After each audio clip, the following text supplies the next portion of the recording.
체포와 관련돼서 계속 언급되는 것이 수방사 비원봉거인데요. 또 증인은 또 국방이나 국회에 나가서 이 부분에 대해서 자세히 설명을 하려고 하는데 민주당 의원들이 계속 말문을 막아서 말씀을 못하신 걸로 보입니다. 수방사 비원봉커가 뭐 하는 곳입니까?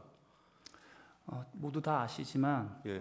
국가 중요 시설이고 전쟁 지도부가 들어간 곳, 지휘부가 들어가는 곳입니다. 그래서 언급하는 것 자체가 상당히 보안입니다. 예, 그렇죠. 제가 제일 안타까운 게 예. 국회에서든 어디서든 이런 얘기들을 언급 안 했으면 좋겠습니다. 예, 예. 이상입니다. 예, 알겠습니다. 국방부 장관은 본 법정에서 누군가를 체포해서 구금하기 위해서는 방마다 화장실 등의 구금을 위한 시설들이 갖추어져 있어야 하는데 수방사 비원 벙커는 그런 시설들이 전혀 갖추어지지 않아 누군가를 체포해서 수용할 수 있는 곳은 아니다라고 얘기를 했는데 맞나요? 답변 드리지 않고 다만 거기에는 평시에도 일개대대 병력들이 상주하고 있습니다. 예. 전략사뿐만 아니라 여러 부대들이 들어가 있기 때문에 불가능합니다. 예, 자세한 내용은 답변하지 않으셔도 됩니다. 예. 아까 그 전반적인 작전에 대해서 말씀을 하고 싶다고 하시는데요. 시간 저희가 1분 55초 정도 시간이 있으니까 거기에 대한 답변 좀 부탁드리겠습니다. 네.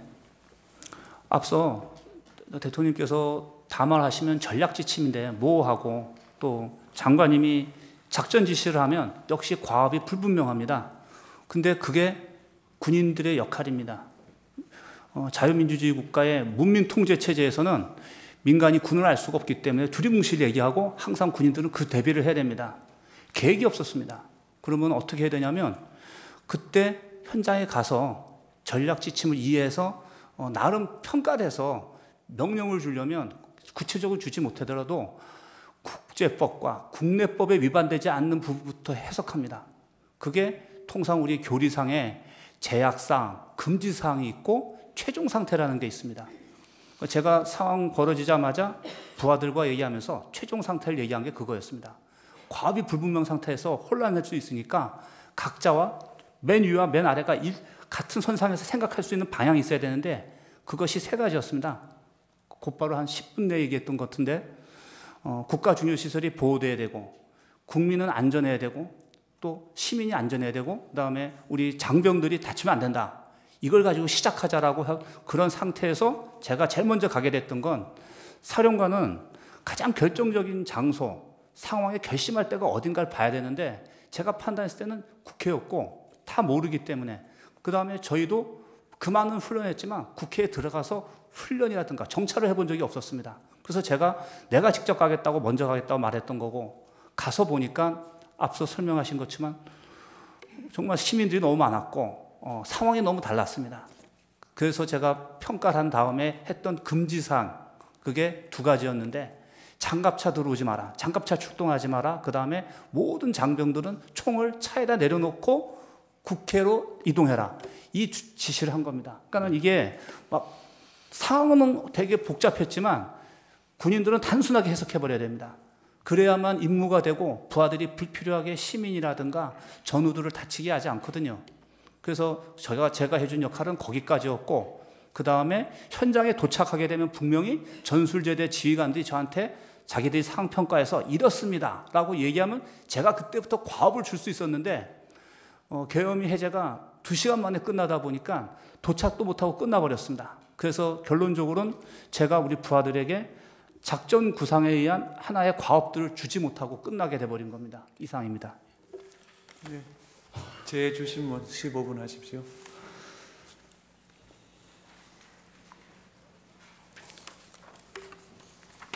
네, 증인 좀 전에 계엄 선포 시에 상관인 국방부 장관 지시에 따라서 국회 병력을 투입했다라는 질문에 그렇다고 대답을 했는데 계엄 선포 시에 수방사령관이 국방부 장관 지시를 받도록 되어 있습니까? 계엄 선포 직후에 또 아까 병력 투입 지시는 계엄법에 따른 적법한 지시라고 생각했다 이렇게 얘기하셨는데 계엄 선포 직후에 계엄 사령부도 구성되기 전에 국회에 출동해서 작전을 시행하는 것이 계엄법에 따른 적법한 지시였다고 주장하는 것인가요? 그 부분은 제가 답변을 드리진 않겠지만 저는 그때 계엄이 선포되었기 때문에 계엄사 구성되기 전에 어떤 주요 조치, 선조치는 있을 거라고 군인들은 그렇게 이해합니다. 이상입니다. 증인 조금 전에 반대 신문 답변하면서 그 이제 피청구인 측으로부터 이제 이 뭐 검찰로부터 유도 신문이 있었는지 뭐 이런 질문을 받았습니다. 증인이 검찰에서 이 대통령과 3번 통화가 있었다는 사실을 처음 밝힌 것이 12월 14일인데 당시 그리고 증인도 사실 뭐 유도 신문을 한 것은 아니다 이렇게 대답을 했죠. 저는 그거에 검찰의 당연한 역할이라고 생각하지 유도 신문이라고 생각하지 않고 당시 그렇게 하지도 않았습니다. 그럼 유도 신문이 아니라 증인이 기억하는 대로 답변한 것이지요. 저는 기억나는 데만 얘기했고 다만 공소장에 올라있는 내용이 제가 기억이 나는 부분만 얘기한 게 아니라 완전히 전부 다 얘기했기 때문에 그거에 다툼이 있을 거란 얘기를 한 겁니다. 그럼 증인이 다툼이 있다고 생각하는 부분은 4번째 통화가 중심이고 아까 첫 번째 통화는 인정하셨고 2번째와 3번째 통화가 있었던 사실까지는 다툼이 없으십니까? 그 답변 드리지 않겠습니다. 그 증인이 2번째 통화, 3번째 통화와 한 내용과 관련해서 부관의 진술이 있고 또 증인이 2번째 통화를 한 다음에 2번째 통화에서 받은 대통령의 지시를 조성현 대령에게 지시했다는 내용을 인정하는 조성현 대령의 진술도 있고 이렇게 관련된 뭐 증인의 뭐 부관이나 지휘관들의 진술이 있는데 이런 부분까지 다투실 예정입니까? 말씀드리지 않겠습니다.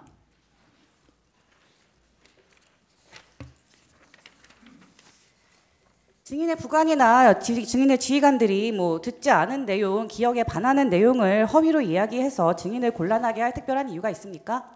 저는 저희 부하들을 믿고 절대 그러지 않을 부하들이라고 확신합니다. 증인은 아까 말씀하신 것처럼 수방사 병력은 실제 뭐 국회 본청에 진입을 하거나 국회의원들을 끌어내는 임무를 수행한 것은 없다. 이렇게 얘기를 하고 계신데 그럼 수방사 병력이 그런 일을 하지 않았는데 증인이 대통령이 하지도 않은 말을 지어내서 기억에 반해서 대통령과 증인의 책임을 무겁게 만드는 진술을 검찰에서 굳이 할 이유가 있었나요? 그 부분에 대해서도 답변 드리지 않겠습니다. 증인이 아까 이제 출동할 때 구체적 임무를 부여